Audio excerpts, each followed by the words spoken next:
Thank you for joining us for the Miami Valley Salute to Veterans. I'm Cindy LaPointe-Dafler, a volunteer host for the Miami Valley Communications Council. My husband was killed in Vietnam in 1969. He was posthumously awarded the Medal of Honor. Yes. Being around our veterans and talking with them, hearing their stories and their thoughts is my way of honoring my husband's legacy.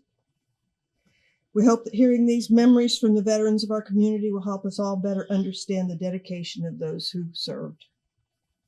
Today we're talking with Selena Loyd of Vandalia, an Air Force veteran who served from 1981 to 2002.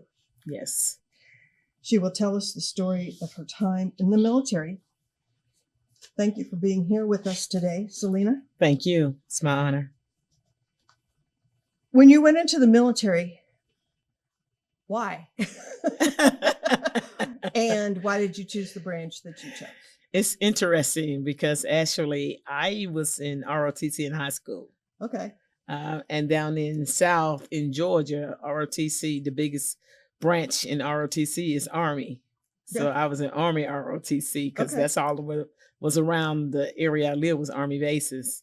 So I did Army ROTC. I loved the structure. I loved the drill. I was the company commander, drill team commander, and those things and stuff. So, and I took some college courses, but my family lifestyle, my mother trying to raise 7 kids by herself.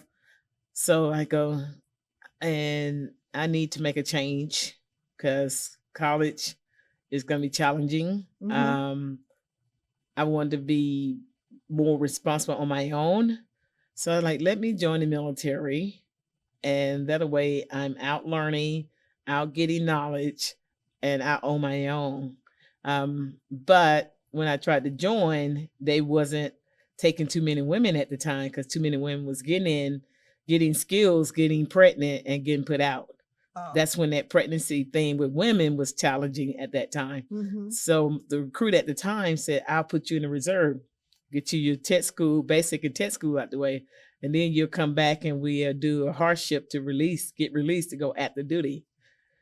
So I did that. The only thing is I got in a job that communications.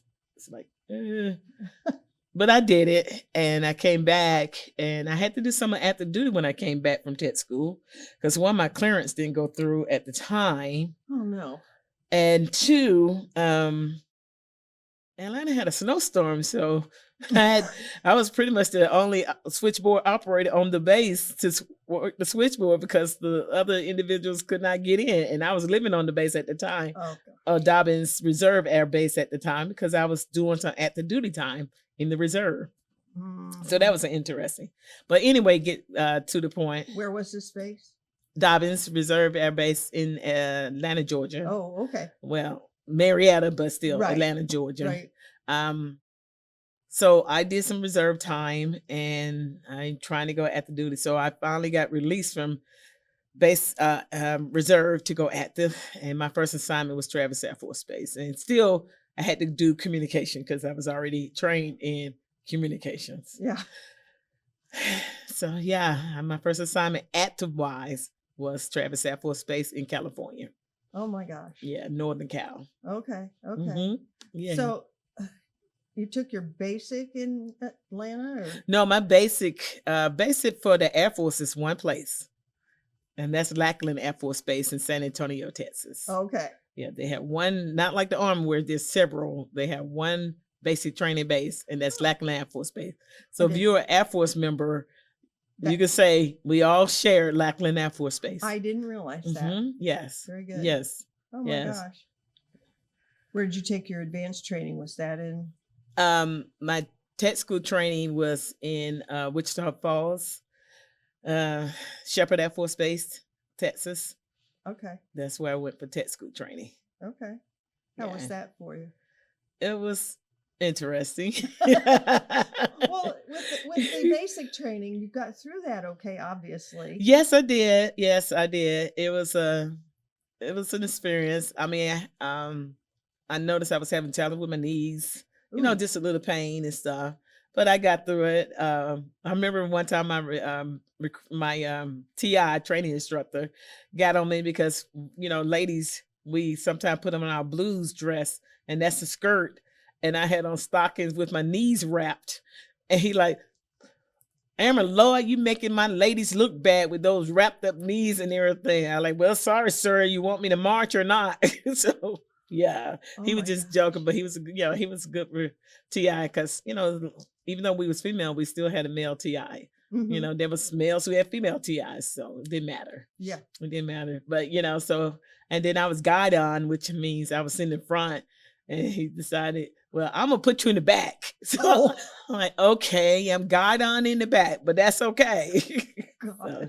yeah, I had fun in basic. I love basic because like I say, I had ROTC, so basic is always trying to get your mind right for the military, to get you to rethink things. And it wasn't challenging for me because I was 3 years ROTC.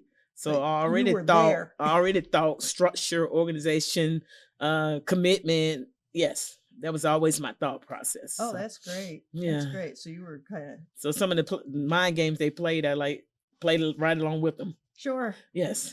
God. What was the best part of your training? Basic training, the marching.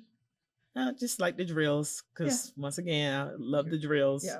Yeah. And how about in advanced? In advance, the best part of my training, well, that's challenging. That's hard to say because it was communications.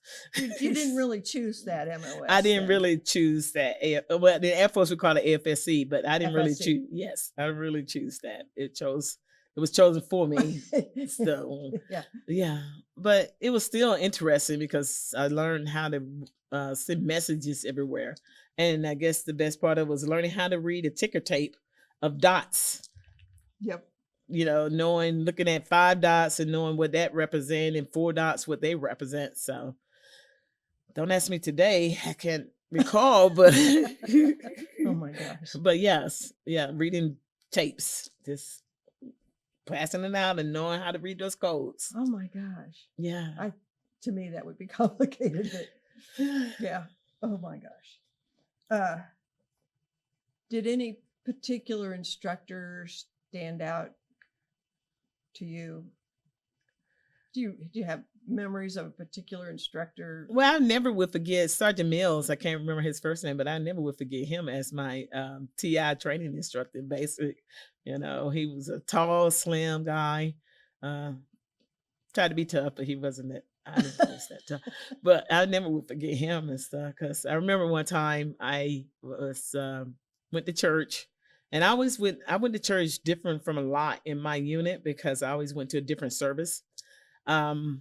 So they was all back at the dormitory room, and I would be at service, and I came back one Sunday, and he was there, and he called me in his office, and I knew what he called me in for because I saw a quick glance that my lock was not on my locker Oh. that I had for my personal items, and well, he did had taken it because it wasn't locked.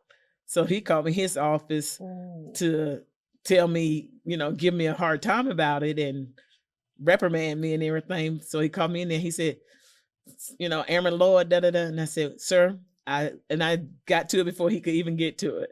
And I was wrong. I did not secure my equipment and da da da. He like, you just I That's the worst out of my mouth. yes. Yes. So, You just taught yourself. yes, pretty much so. But So you knew what had happened. I knew what had happened. Yes. Oh Yeah. my gosh. Yeah. Oh wow. Did you qualify for any other equipment besides the phones? I mean, when you had your training, did you have to shoot? Well, I don't know yes, the we Air had Force the as Air much as- Force. We had to shoot, but it wasn't like the Army. But yeah, I did qualify. I passed the shooting. Okay. I wasn't a sharpshooter, no, because that was the first time I ever messed with a gun. But I passed the shooting. Oh. Yes, I mean, I passed basic and I passed test school. So Oh gosh. yes. And your first assignment after training was out in Well, remember I went to basic as a reservist, so I went back to Georgia. That's right. But when I came active duty, my first assignment was Travis. Right. Yeah, in right. California, Fairfield. And Was doing your job. doing my job. Okay. Doing my job. What was your next assignment after that? My- Seems like they're moving you around a lot already. Yes. Well, after I was at Travis for almost 4 years. Oh my. Yes. I put in, we called it in the Air Force, we called it the dream sheet, where you put in where you want to go. And at that time, you didn't know what openings in your career field where they were. So that's why they call it a dream sheet, because what you're really doing is looking at a map of the world and just throwing the dart and dreaming that you could go there, but it might not even be any openings there, but you got it on your sheet, of places you would like to go. So my next assignment after Travis was Galena, Alaska. It was a remote assignment. You didn't pick that one though, did you? I had Alaska on my sheet. Did you? Yes, but not that remote one. I had, but I had Alaska on my sheet. But I didn't really, it wasn't one of mine. It was the, Air Force giving it to me, because it was a communication station there. Sure. It was a base. It was a small base there. And our mission there was to keep the Russian bearers, their planes, out of our airspace. That was before the wall came down, and we had that wall was there with Russia and stuff. So it was to keep them out of our airspace. Mm-hmm. So we had F-15s there that would go out and say, push them out of our airspace and say, escort them out. Like, you have come across the line, get back into your area. Wow. And so I was communications. So anytime at nighttime, anytime those jets went out, I had to go in and send a communication message to headquarters and stuff. Oh, wow. Yeah. So that's a pretty important job. Yeah, even though a lot of people be like, communication, whatever, but it was important. No, communications is key. Right, it was key. Yes, absolutely. How long were you there? Remotes usually in the Air Force is 1 year, Okay. but I extended and I did 2 years there. I loved Alaska. It was another experience for me, because I was Georgia from the South in Atlanta. So I learned how to fish up there. Wow, really? I mean, really serious fishing, big fish, bear hunt, cut up a moose. So, oh my gosh. yes. And then, it was a small base. So had a part-time job working at the dining hall and then working at the rec center and stuff, because we carried the base, the active duty personnel, because it wasn't that many population up there as for civilians. So a lot of us worked the base. Oh my gosh. Mm-hmm. Did a little bit of everything. And how long? You were there for 2 years. I was there for 2 years. I was up there when, I don't know if people recall, when we had that big cold spell come across the United States up north area. I was up there because we hit -88, and they was about ready to evacuate us, but we didn't get too far where we could not maintain ourselves. Oh my gosh. Yeah. -88. -88. I can't imagine. I remember having a t-shirt. I can't find it now, but I remember having a t-shirt. Oh. I survived -88. Oh my gosh. Where did you go next? You're going to find this very funny, Cindy, because the Air Force took me from cold to heat. Oh. From Alaska to Australia. Australia. Yes. Oh my so they gosh. thawed me out. I guess so. Okay, where in Woomera, Australia, which is another communication point. It was satellite communication there. So yeah, it was a good assignment. I enjoyed it. It was an experience. Once again, it was an area small in a town in Australia that was only existing for the military. Huh. So if you didn't work if you was an Air Force personnel, American Air Force personnel, or Australian military personnel, if you was a civilian, you had to work in a way to support the base. You couldn't just live there, buy a house and live there, because all the houses were government. It was Australian government. When I first got my assignment, I didn't know where I was going because it was classified. Wow. But before I went, they declassified the place, and I was able to find out. Was satellite communication very different than what you'd done before? Did you have to learn some new stuff? Yes, because I worked on data machines and stuff with tapes and everything, because really never done that before. Before my communication, it was teletype machines. and everything. So A long time ago.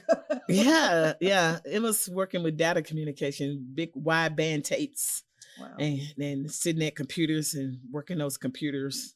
So, Yeah. yes. And then satellite was digital. Well, we got it in, and we'll send it, and it went technology wise from the satellite to us, and we send it over to the what we call then the scope dopers, the people who watch the scopes and watch a satellite Scud missile go off. That was our biggest mission during Desert Storm. We would detect Scud missiles going off, and we would send in something to burst them up so they wouldn't. Yeah. Oh, okay. Okay. Yeah. I didn't realize that was from Australia. That's Yes. Wow. How long were you there? I was in Australia 4 years. I extended there too. I was in Australia 4 years. Gosh. Willingly. Willingly. Yes, willingly. It was a beautiful assignment. I got to know another country, their culture. Got to have several friends who are Australians. Got to support their Air Force mission of communication there. I was an additional firefighter because we didn't have firefighters. We only had one firefighter there, which we didn't have fire, but we only had one firefighter. So all of us had to be auxiliary firefighters. Those of us who want volunteer, as well as those of us who could don the gear. And I told the firefighter there who was in charge of that, I said, I'll be an auxiliary. He said, you got to be able to pick up that air pack, sling it across your back and put it on and stuff. And I like, no biggie, no problem. So I became an auxiliary firefighter. That is awesome. Yeah, it was. It was quite interesting because we got some training. So I was, never a firefighter, but I got to go into a burning house to learn how they low crawl to get in there and experience the smoke and everything and stuff. My gosh. So, and that was in an Australian train house that, with the Australian firefighters that was in town. It sure wasn't sitting at a computer, was it? No, it was not sitting at a computer. I was on honor guard there as well. I've been on honor guard at every base I was at just about. So I was on honor guard there as well. Well, you were well trained in ROTC, right? Correct. So that's a really big part I loved. When I was at Travis, I was on the honor guard. In Alaska, I was on the honor guard. And then I got to Australia, I was on the honor guard. The honor I had in Australia was to give honors to an American World War II soldier who got out and lived there because he married an Australian. Oh. And his daughters requested a military funeral. So, yeah. So you did. Oh, that's great. Yes. That's great. From Australia, Woomera, I had my first daughter. So I call her in the music. She's an American Aussie because she has Australian citizenship as well as American. Since she was born there. She was born there. Yeah. So she got Australian birth certificate. I changed jobs then. I was like, okay, if I'm going to stay in it longer, I think this is about 12 years now. So if I'm going to stay in it longer, I got to do something that I enjoy. Because computers don't talk to you. And they choose to do what they want to do when they want to work and everything else. And I can't, yes. So the Air Force was beefing up their program called EO 2000, which is Equal Opportunity 2000, which is, they was going to require everyone from civilian employee to military to go through training again on human relations. Oh. And so they was having to beef the personnel in that career field to do that. So they was looking for recruiting, and I said, can I? And I got authorization to change my career field to that. Oh, gosh. Yeah. That's great. Yes. What happened then? Well, I left there, went to school at training at then Patrick Air Force Base, Florida. Now it's called Patrick Space Force Base. Ooh. Yes, because it was taken over by Space Force, since that's where the launchings take place and stuff. Yeah. So I got to be stationed there for 4 months at a school called Defense Equal Opportunity Management Institute, which is where every branch send their personnel to train. So I went there for 4 months. And while I was there, I had to leave my daughter with my brother and his wife, who she was only 2 months old. So that's the sacrifice you make in the military. Yes. That's the sacrifice you make in the military. Yeah. So nowadays, otherwise you wouldn't have been in the military at all. No, correct. So I went to 4 months of school, learned. It was a challenging school because it's a school where they dive into you to learn your prejudice, your biases, your stereotypes. Psychologically. So you could know, so you could be aware of it, so you won't place it on anyone else, as well as so you could help others. Oh, that's Yeah, because the great. branch of military is diverse. People come from everywhere, Oh, and yeah. some people had never been with someone who is not like them. Yeah. Well, But I can see that. Yeah. yes, and we've had some issues in the military. That's how that program got started, because there was a race riot on the first base I went to. In fact, it's funny, when I went to that program, I go, hey, that was my very first base when I went active duty, was Travis Air Force Base. There was such a race riot Oh my back in the God. day that even the local police had to come on base to handle things. Oh, wow. So that started I that don't program. remember hearing about that. Yeah. What And year was that?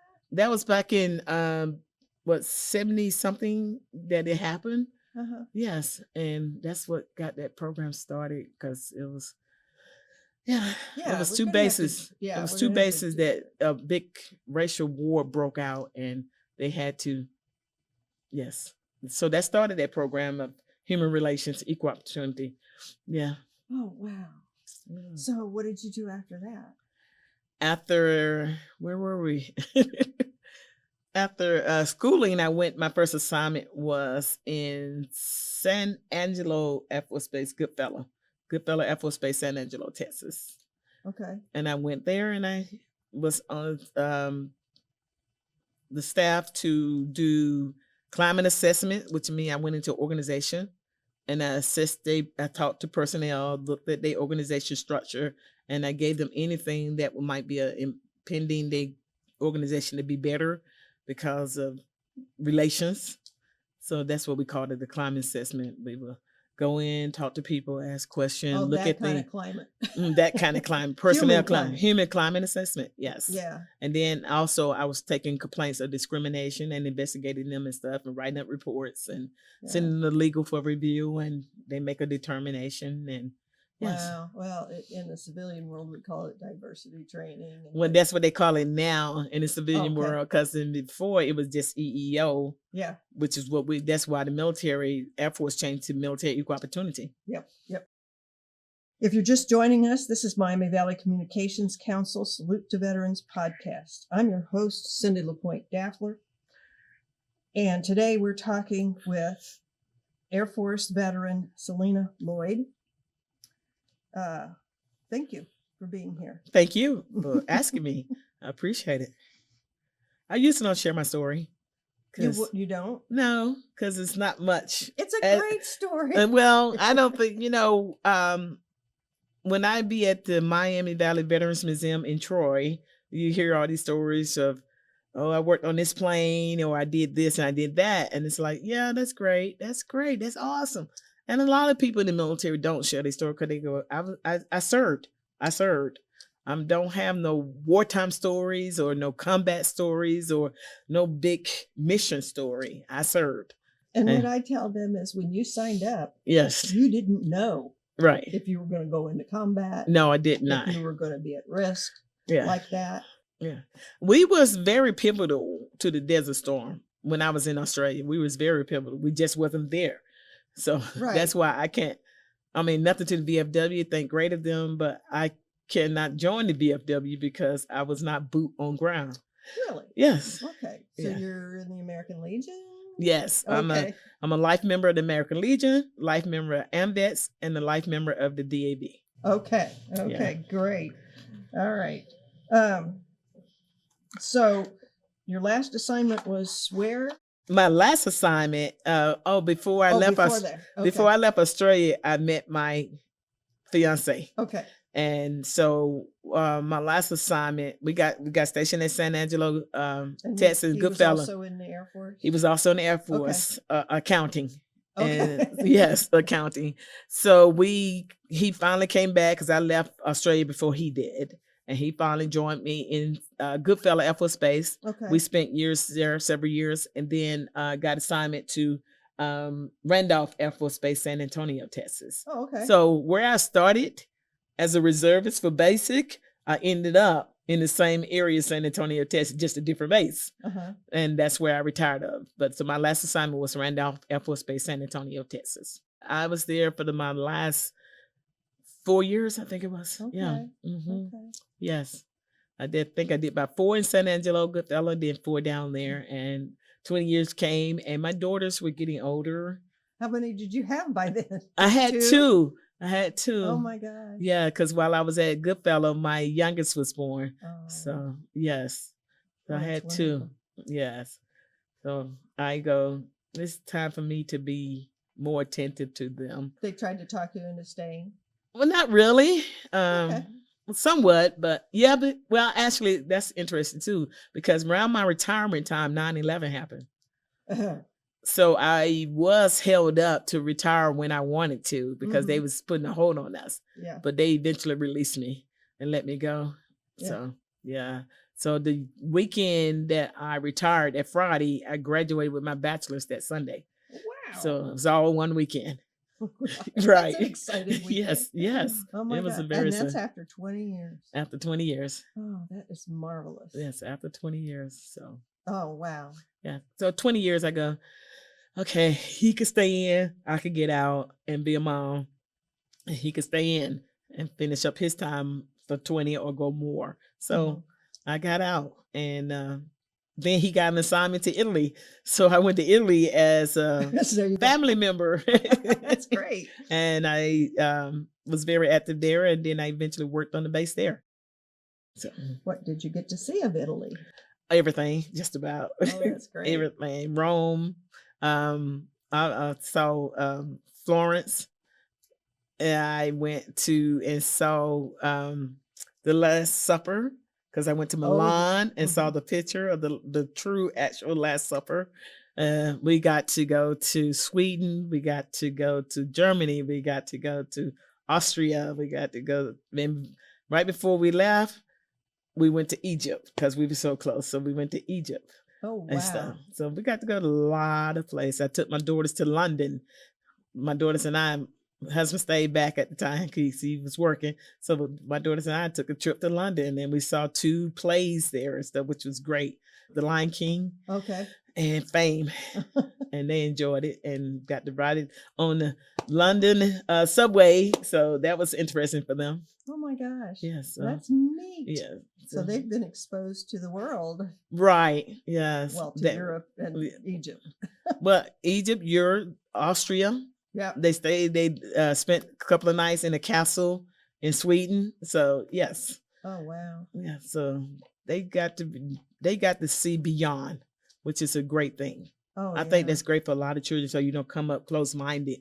So they got to have an open mind about the world and society. And the different cultures. And the different cultures and stuff. Because when we was in Italy, we stayed in an Italian home. Oh. We lived in an Italian home, and they got to understand, because the first thing they did when we went into the house, we closed the shutters, and they go, "Mom, it's pretty dark in here." And then I explained to them why the house was designed the way it was with the shutters that make it blackout. I said, because back in the World Wars, they had to do blackouts. And this was the way they did it. Because curtain wasn't good enough. They had shutters that you wind down and it totally black out the whole room. Oh, wow. No light goes out. Yeah, we here would not even consider that yet. Right. Hopefully never. No, hopefully never. Right. Yeah. So they got to understand how blessed they are as being citizens of America. And sometimes how small we are. Yes. Yes. Do you recall any particularly humorous or unusual events during your time of service? Humorous, unusual event. Okay. Let me think. I have to really think because it's just the whole event was humorous, unusual. Did a lot of laughing, did you? Sometimes it was a lot of struggle too, because I'm not tall and I'm not small. And so I always fought the Air Force program to look a certain way. Although I wasn't fat or big, I just wasn't petite. Mm-hmm. And so I always felt, so that was the struggle part of it, to meet their physical, and they called it the physical standard, but I passed all my physical tests, but it's still, Yeah.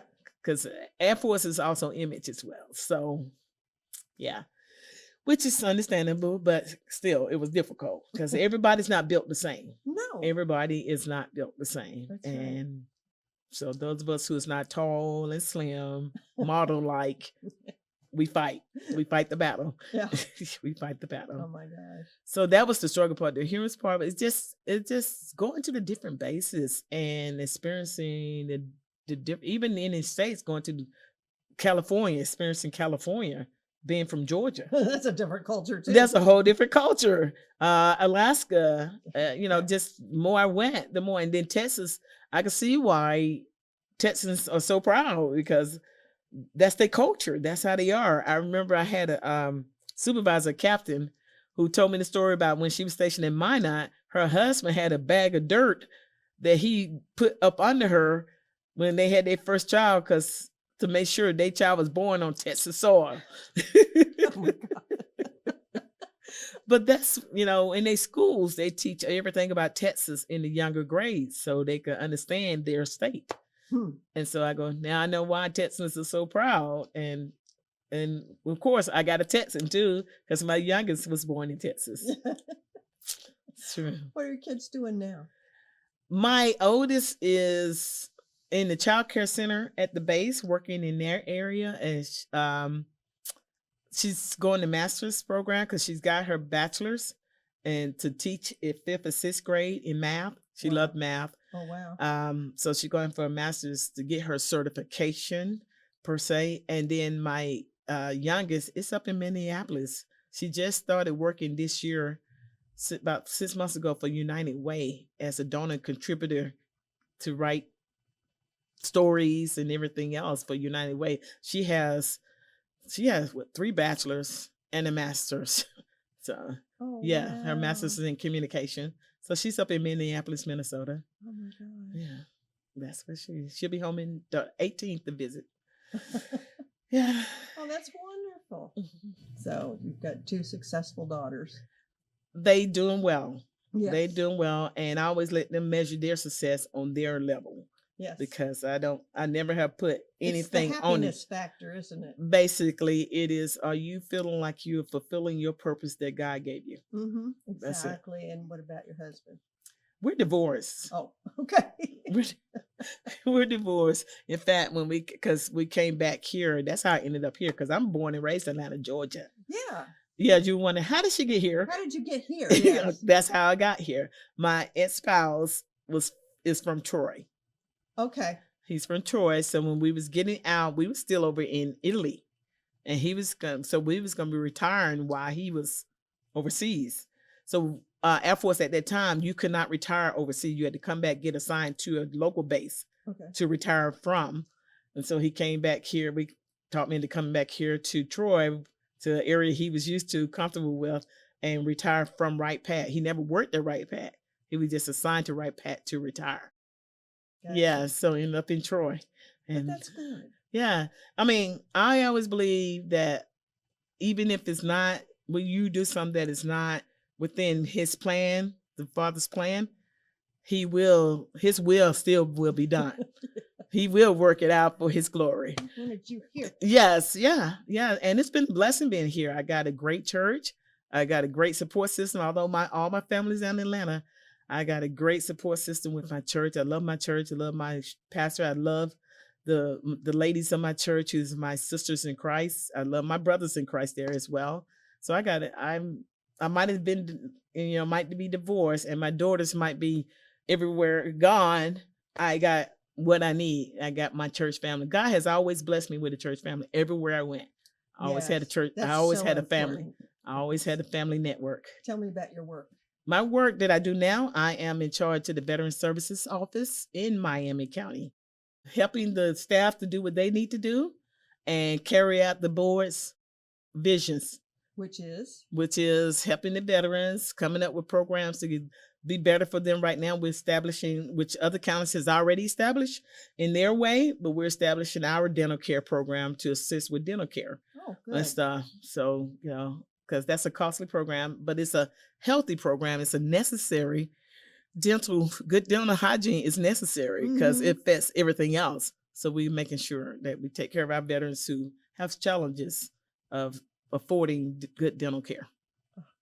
That's Yeah, great. yeah. So we're doing things of that nature, and your next individual coming up, Kyle Kuta, who's working in my office, he does some great marketing and coming up with a great Vet Fest program that we're going to do in 2025, which is going to be giving the veterans resources to know what is available for them, their That's benefits, important, and bringing in some entertainment as well. We just recently had a veterans symposium in August, and Okay. that is what this is built from, the veterans symposium, where we brought in Lee Greenwood. Wow. Yeah, yeah, That's pretty yeah. awesome. Well, it's about patriotism. Mm-hmm. And when I took over in that office, and even in this country, I go, we are lacking, although personally myself, what I've been through in this society and what our country has got a history of, I serve my country. I Mhm. serve America. And there's patriotism is just steady fleeting. Mhm. And so I saw in the Ohio Revised Code that my commissioners are responsible for patriotism. So hey, let's do whatever we can to do our part in this county Yes. to put patriotism in Agree. Miami County. Yes. Yeah, so we do programs to bring that. Must be quite a rewarding job. It is rewarding because one thing about it, I have always told people, I'm from Georgia, but I give Ohio kudos. I lift Ohio up because I think it's great that the Ohio residents, years back after during World War time frame, decided to establish this program. Because in most states you have a service officer to help file for VA claims, Mhm. but you don't have one there to help with transportation. You don't have one there to help with financial assistance if a veteran is having, let's say, transition from one job to another and they need a little bit of support during that time. Our office help with that financial assistance to help pay rent, to help pay utilities and those type of things. You don't have one to help with our senior veterans who on fixed income and they barely making it, to help them with some finances. One great thing about this state is establishing the veteran services offices in every county. Mhm. I think it's an awesome program. I got to give kudos to Ohio for that. I could at least give that.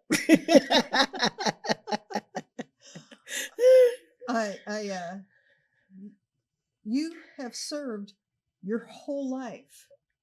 Yes. And that's just so awesome. Yes, I have.